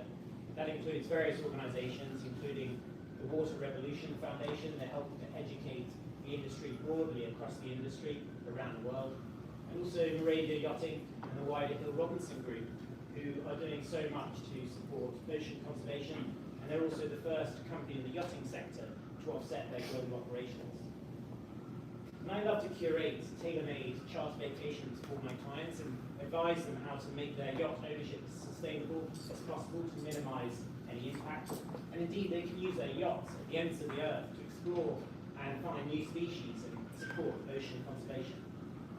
So through this process, one of my mentors in 2020 suggested I should write my own eulogy. And this was a very humbling process and a little morbid, but it was very important to find out for me, what is my why in life? And for me, that why, that one word boiled down to philanthropy. And so through harnessing my trusted relationships for 15 years of yachting with my passion for philanthropy, I've now found this magic synergy where I can direct and shine a light on extraordinary organisations such as this one with CoNGO, also the Queen's Commonwealth Trust in London. I'm an exclusive yachting partner, and I love to support everything they're doing. They find young social entrepreneurs around the world who are transforming lives. I invited one speaker on board one of our super yachts earlier this year and her charity, which Isaac has met, her charity alone has saved 13,000 from being trafficked in Zambia. Now for me, that's my why in life. I can connect the dots, and there's nothing more rewarding. There's also a charity I love to support called Cornerstone. They're helping they're helping people out of poverty, and so for less than $1 per child per year, you can get them out of poverty, and then it solves and fixes so many other issues around the world. And so simply by connecting these dots, I'm helping to transform countless lives. So Soliloquy, the super green super yacht, is highly desirable regardless of her environmental benefits. She's state-of-the-art and has cutting-edge rigid limb technology. Thanks to her holistic, carefully designed approach, she's eco-luxurious, and the answer to that paradox is Soliloquy. Sustainability and acting environmentally is the future economy, and the faster we can recognise and all support that fact, the faster we will be aligned with the future. Thank you very much for the opportunity. 4 minutes, 56 seconds. That is a lesson in keeping it 5 minutes. You kept your word. Thank you so much. Thank you for joining. So we're just moving the order around a little bit, given that we have people joining from all over the world who have other commitments and necessities. So next we're going to go with Edie Rodriguez, followed by Sandra Baer. And I have the pleasure of introducing both of them. So Edie Rodriguez is a special advisor to the Kingdom of Saudi Arabia's Public Investment Fund and a member of the board of directors of the Saudi Tourism Authority. With your vast experience and advisory role, we are looking forward to your insights into ecotourism related to appreciation of our oceans. So over to you, Edie. And can you stop sharing? Unless she wants to present that. Good day, everybody. Good morning, good afternoon, good evening, wherever in the world you may be or at sea. Thank you, Margot and Dan, for having me here today. It's my pleasure to be here. And while, yes, as Dan said, I am on the Saudi Tourism Authority Board and wear many, many other hats. But I will say kudos to all in the KSA because they are following their Vision 2030 and 2040, surrounded all around sustainability and the UN SDG and everything thereof. As you may or may not be aware, the kingdom closed off for many years and now is open to tourism, and that includes their beautiful coral reefs. But what I have built a 40-year career on is in the cruise industry as well. And what I will tell you, and that's what I wanted to talk a little bit about today, the billion-dollar global cruise industry that in fact is really delivering around sustainability and all of the UN SDG guidelines. So as an example, you may or may not be aware of an organization called CLIA. CLIA stands for the Cruise Line International Association, and there are over 65 cruise lines worldwide that are members of CLIA. And all of these cruise lines have committed to ocean and marine life protection.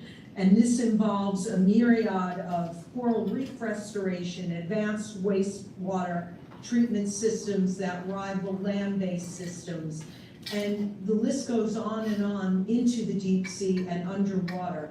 And having had the privilege to visit over 120 countries, many of which including all 7 continents, including Antarctica, by sea, I can tell you that it is a multi-billion-dollar global industry that is extremely, extremely focused on sustainability and UN SDG as well.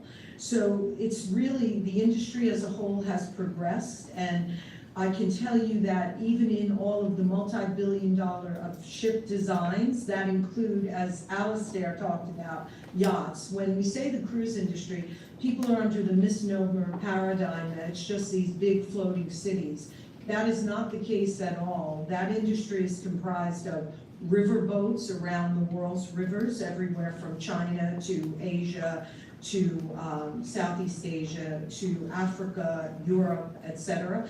And yachts as well are all part of this. And all of the CLIA members have made a commitment to make their fleets, as they build new, capable of sustainable fuels that were once only available on a scale. So the industry is really moving forward to become a model for responsible and sustainable tourism. And sometimes publicly they get a bad rap, but if you were to do a deep dive and read and understand all that they are doing vis-a-vis sustainability, it is extremely impressive. It costs them multi-millions of dollars extra in operating costs to do this. And not only is it about the design and building of the vessels and then the fuel and how they carry it, but it also then transcends to the ports around the world that they visit to make it really a way to give back to the local communities, hire the local communities for tourism, and all of the water production and conservation that is involved in the initiative to deliver a global cruise vacation experience to the guests, who, many of whom, by the way, are really participating in recycling and being cognizant of how to take care of the world's oceans. So it is an industry that has really changed through the years, and particularly the last 20 to 30 years, as we all may or may not be aware. There's something called IMO 2030, IMO 2020, and all of that is surrounding the way to run an industry that makes its living off of the sea, basically, via technology, infrastructure, and operations that are all eco-friendly and trying to adhere as best as possible to the UN SDG. I can tell you that they are now utilizing LNG as a transitional fuel, while cruise lines support sustainable marine fuel and propulsion technologies as well. So it is definitely an initiative that also all of the CLIA members have made a goal to deliver shoreside power to more than double by 2028. So as the industry continues to grow, pre-pandemic, the industry hosted about 30 million annual guests, and it was scheduled to grow to 32 million annual guests as of December 2019. It is back on that trajectory. So we're talking about over 30 million annual guests cruising the world, hopefully in the most sustainable manner, to be as eco-friendly as possible, not only to our beautiful oceans. As Margot said, 70% of the world, the oceans are water. Our planet Earth is water. So they are doing a great job, and they will continue to do so. And I will tell you, just as a side note, how the world evolves and changes. I own a home in Tuscany, and I can tell you, in those hills and mountains of Tuscany, years and years ago, all of Tuscany was under the water. You can actually hike through some of those mountains and see fossils. So it's an evolutionary process, and all of us can do our part, be it as individuals or industries, to really protect our beautiful oceans. And on that note, I will pass it back to Dan and Margot and say a big thank you again for having me, and a thank you to everybody here and all of the efforts that are going on worldwide to make our oceans a better place. Thank you. Thank you so much, Edie, for joining and for your work, and for the reminder of the long evolutionary arc that humanity is a part of. So we're going to shift now to Sandra Baer, who's the CEO of Personal Cities and Brand Ambassador of Smart Cities World. With your expertise in urban development and smart cities, we are looking forward to your insights into creating sustainable and efficient urban environments, especially related to coastal cities and the impact of rising sea levels. Over to you, Sandra. Thank you, Dan. It's such a pleasure to be here. I really appreciate this opportunity. I am not knowledgeable, as so many in the room are, of what's going on with our oceans and the vulnerabilities that we face, but I do know a bit about cities, and I'm completely passionate about getting cities and city leaders, the ecosystem of a city, to take bigger, bolder action, whether it's climate change or transportation or immigration. All of these issues that cities are facing today are an existential threat to their future. And in fact, I'm assuming that most of you in the audience know that more than half of the 40+ megacities in the world are coastal and experiencing greater sea level rise than ever before.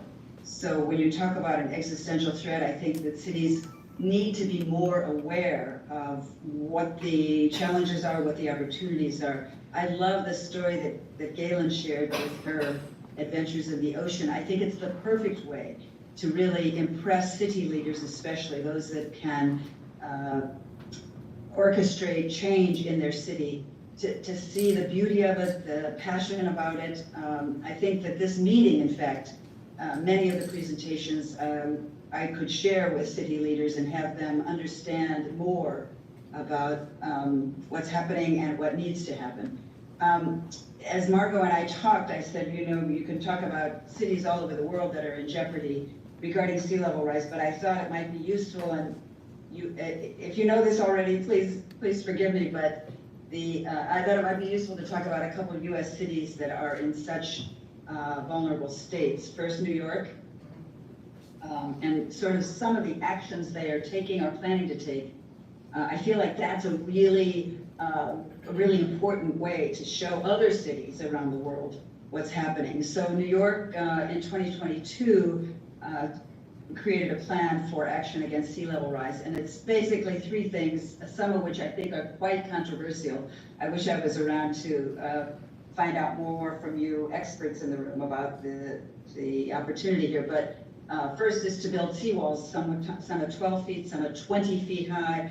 The controversy is what will it do to coastal areas around the city of New York. The second thing is to increase the size of levees and berms around the city of New York.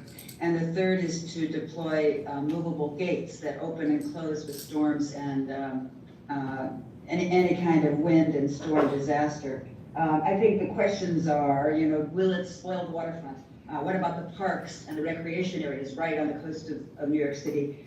Does it protect all parts of the city? I think there's controversy about just supporting the financial district of New York rather than looking at the entire area of Manhattan, perhaps.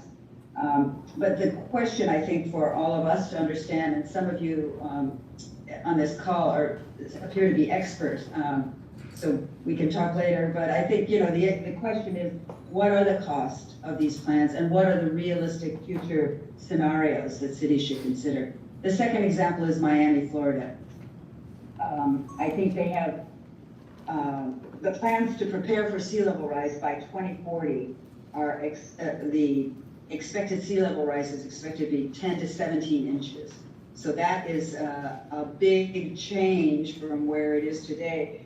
They have many efforts, I think, that are underway to build on landfill, to build like the Keys where everything is elevated. They have a lot of efforts to build on high ground around transit so that they can protect the transit and protect the city as well. They're certainly looking at greenways and blueways to expand parks and recreation centers where they can be expanded. And certainly they're looking at green and blue neighborhoods to get individual neighborhoods to take actions for protection and safeguards going forward. There's certainly a whole bunch of actions that cities all over the world could take, including understanding the city's vulnerability, assessing it, you know, looking at the data that some of you talked about, really getting a sense of where they stand today and where they stand in the future. I think the biggest action that cities can take today is to create a regional effort, not just the city itself, but to look at all of the regional areas.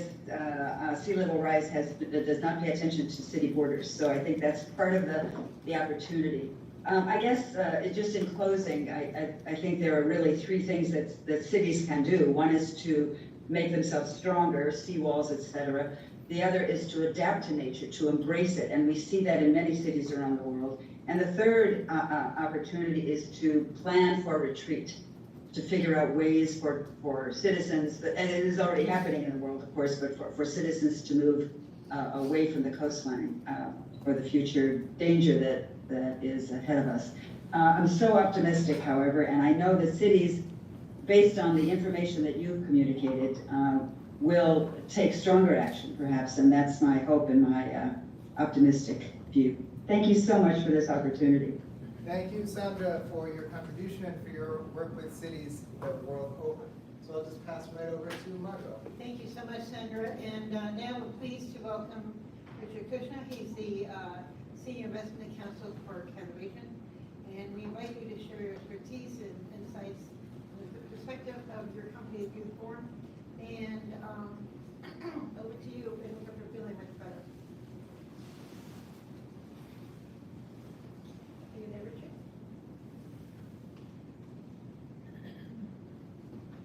Do we have a slide? Yes, Richard is on. Can you unmute, Richard? Yeah, can you hear me? Yes, now we can. Okay, I apologize. Thank you for inviting me. I feel kind of overwhelmed by the talent in the room today. And it's quite energizing to see what's going on in the sustainability space and trying to save the planet. And I think it's great what you guys are all doing. Canovation is an intellectual property and technology company out of Fort Lauderdale, Florida. And we have developed and invented a resealable can. If everybody knows what the problem is the plastic bottles, like this one. So we have a plastic bottle with threads on the outside that do not seal totally and keep the product fresh, hygienic in its nature. Canovation has a can with the threads on the inside, and it also, with the opening, creates a cup at the same time, so it's easier to drink out of. It's 100% made out of sustainable recycled aluminum, which helps minimize plastic totally. The freshness, it's better, it's more hygienic than typical plastic. The lid is tight and keeps carbonation in if we have a carbonated drink, or it keeps food fresh also. So when you open up a big can of vegetables or something or dog food and you want to reseal it, you put a plastic top on it or you put it into a plastic container. But none of those seal it for freshness and keep it good for days, which our product will. And it's very portable because of the size of it. It fits easily into knapsacks, fits easily into picnic baskets or anything else without it being a problem. It's stackable. It takes the place of coffee containers, things like that. It has a larger shelf life than typical sealed containers because it protects against the light and the oxygen, which can degrade and which also can cause carcinogenics to get into the water and make people sicker. So we're trying to do that. And last but not least, the total is, the can is totally recyclable and it has total efficiency. It's from highly recyclable aluminum, which makes it 100% recyclable, and it's eco-friendly. What we need now to get this to the marketplace is a global partnership to get a pilot assembly line put together. And with that pilot assembly line, we will then be able to demonstrate the viability of the product when you run millions of cans. Last year, there was something like 700 billion plastic bottles, so we have to be able to replace that. And that's our goal, and that's what we intend to do. So I thank you. It's a short presentation, but it's a great product. And if anybody has any questions, I am available to answer them at your convenience. Thank you.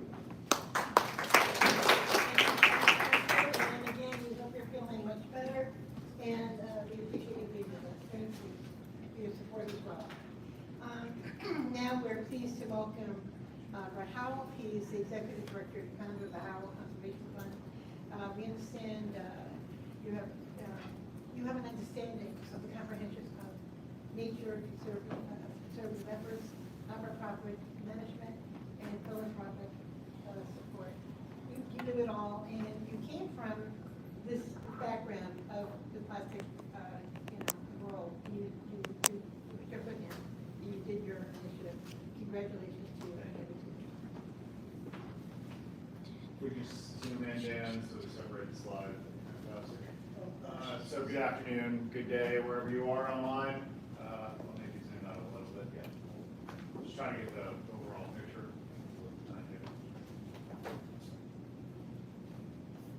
Downsides of PDF versus PowerPoints. In any case, thank you so much for the opportunity to be here to help celebrate World Oceans Month. As Margot said, I'm Brett Howell, founder, executive director of Howell Conservation Fund. My passion for the ocean really has been since my youth. I grew up in coastal San Diego, was playing in tide pools, learning to scuba dive when my parents ran out of reasons why I couldn't, learn marine science at Scripps Institution. But if I had to point to one moment in time for me that really was why do I love the oceans, it was when I was standing on a beach in Indonesia and saw the very sad side effects of dynamite fishing, where an entire reef washed ashore. I remember crying at that moment. I still have some of the sand in a glass jar in my office to remind me each and every day what not to do when protecting the oceans and managing marine environments. That, for me, has really meant that in my lifetime, I feel like I'm Dr. Seuss's The Lorax, right? Speaking for the proverbial trees, that being the trees of nature and the ocean. The images that we have behind us here are from an expedition we ran to Henderson Island. And I think we're all used to seeing images, unfortunately, of beaches like this, right? We might think this is Miami Beach after spring break, but this is actually South Pacific Island, Henderson Island. It's one of the world's most remote places. It is made up, in fact, it's a UNESCO World Heritage Site. It has no permanent population. The nearest human to it is about 70 miles away on Pitcairn Island, and our direct descendants of the HMS Bounty. This is not their trash. That trash is from us, humanity in whole. And you can go to the next slide. I know we've been kind of zooming around. No, one up. Oh boy. All right, so essentially, we were invited to run this expedition, and nothing from the beginning started right. As all expeditions, all explorers know, right? You have a plan, you kind of throw it out, right? Lower right image was the boat we were supposed to use. I was mic'd up as the beach cleanup leader because we had Stuff Media Group from New Zealand ready to get interviews on the beach. They wanted to capture what the beach looked like with drones. Jay, our local boat driver, just dropped them off, was coming back out through the huge surf. Irony of all ironies, a piece of plastic rope in the reef knocks the engine out, give them surf, boat goes sideways, boom, game over. The Royal Marines were thankfully on the beach, were able to help recover the boat, but we overnight had unexpected castaways, right? The entire media team spent the night on the beach, wearing shorts and a t-shirt in an environment that gets quite cold. Thankfully, working with the overall expedition team, me and my team recreated a trail system, that's the other images you see here, which had us hiking around headlands, scaling cliffs, to end up cleaning up the 1.5 mile beach down to bottle cap size. Through that, we developed new science, new understanding of the marine environment. It's one of the world's largest marine protected areas. Also got recognition from the Explorers Club, among a variety of other things. But really, what was most impactful in my mind was the fact that we told the story of human empathy, told the story of what is happening with plastics, and we are fortunate to have this story told in over 100 countries, and I've lost track of how many media press. Next slide, please. What that has really driven us to do as Howell Conservation Fund is to double down and focus on my belief that partnerships are how we change the world in this space, right? We shoot for creating breakthrough solutions, right? We call it catalytic change. And our approach is that of the heart of nonprofit, the mind of the business, and the network of the philanthropy. We seek out early stage nonprofit organizations that we think can create these breakthrough changes, much like some others in the room that have been talking about this economic imbalance. How do we tie that all together? And really co-embed ourselves in those organizations to help them lead change. The slide has some of the organizations we've been fortunate to work with in our first 5 years of existence, and would absolutely love to talk with everybody in the room here afterwards about how we can potentially collaborate, because at the end of the day, it's our vision that it's innovation that's going to change the future for oceans. Thank you again for the opportunity. Your passion and for making an impact. You're really good at making an impact and change, actually, and I know we all appreciate what you're doing. Thanks. With that, we're going to now just quickly welcome Jeffrey Huffine, Senior Advisor for the Coalition for UNBD, who will share reflections and updates on the UN Summit for the Future, which is coming up, which should be a redirecting of the SDGs. Okay. There you are. Go on. Hi, Jeff. Thank you so much, and thank you to the missions of Palau and Vanuatu, to you, Margot, Dan, for bringing us together for such a rich and inspiring conversation. Having just spoken at the diplomatic roundtable at the Millennium Hotel on the ICJ climate case mentioned by Dan, I wish to really thank the Vanuatu government for actually listening to the youth, the Pacific region, that inspired the climate case initiative to take the lead to advance intergenerational equity and climate justice through the International Court of Justice. So, building upon the outcomes of the upcoming SDG Summit this September, the Summit of the Future in September 2024 offers a once-in-a-generation opportunity to renew and reform the UN and international cooperation more broadly. In civil society and the private sector, and all of us in the room today have a crucial role to play. Hence the genesis of the Global Futures Forum that brought together more than 2,000 online CSF representatives and some 200 in-person participants in New York over the course of 3 days in March to finalize and begin to promote, including among UN missions and senior secretariat officials, an interim People's Pact for the Future as an evolving civil society declaration of some 36 reform proposals.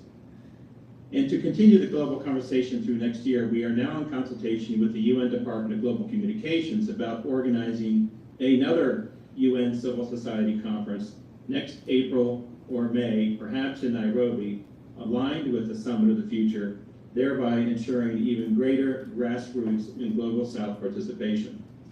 We will be inviting CSO advocates and other stakeholders to continue to engage in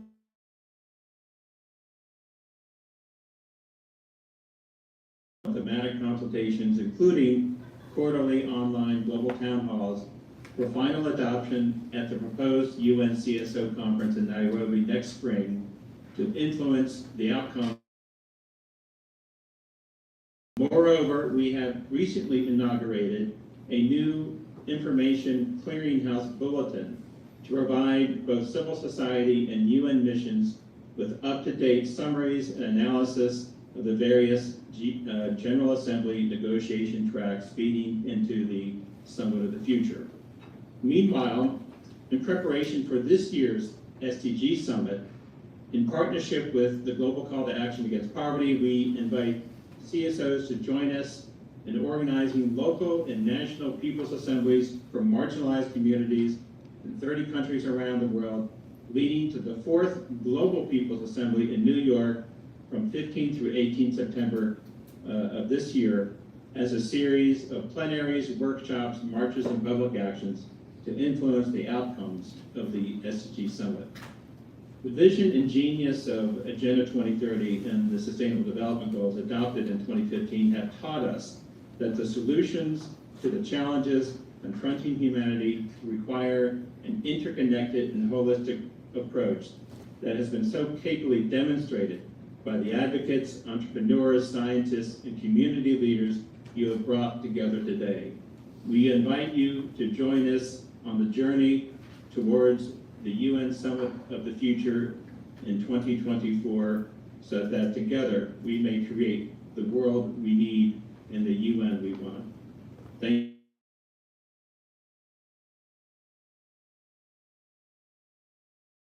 That, and there is so much activity going on. Yesterday, the President of the General Assembly said what is really crucial in his town hall for having the success of the SDGs and the Summit of the Future is really data and IA. And so we need to incorporate all of this, not be afraid of it, be open to it, and let's do that. So in view of a situation that some of our guests need to head from the airport, we thank you for joining us and coming flying into this meeting. We're going to not go to the traditional Q&A right now. We're going to go more into a networking situation. So we're going to invite you all to share. I'm going to give Dan a moment to share a reflection, and then I'm going to close it out. Thank you, Dan. Sure, so I'll be brief because we've been here for quite some time and I hope your appetite has increased. So before you leave, you can grab some more food.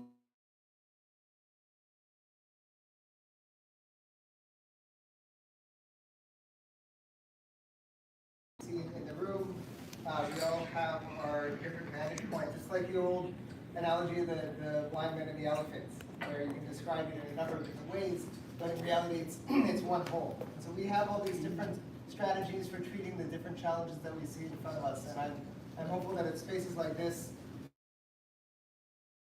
allow for the further flourishing of the protection of our oceans, among many other initiatives that we're all engaged in. So I'll leave it at that so that you all can chat with each other and learn from each other in a more informal environment. And thanks again to Margot for bringing together all these wonderful individuals, and to you all for your time this afternoon. Thank you, Dan. And in closing, we really want to thank our Ambassador Said, Ambassador Tevi, and support of all of our partner organizations, and all of our presenters. We thank you all for taking time out of your day to inspire us and really bring together the opportunities for us to connect by being here, either online or here in our room. Thank you again, and thank you, Dan, for being an incredible partner through this process, and thank the Baha'is. And we wish you all to take care, safe travel back, and also we hope you will join us for our July 20 high-level political forum side event, which we will be doing.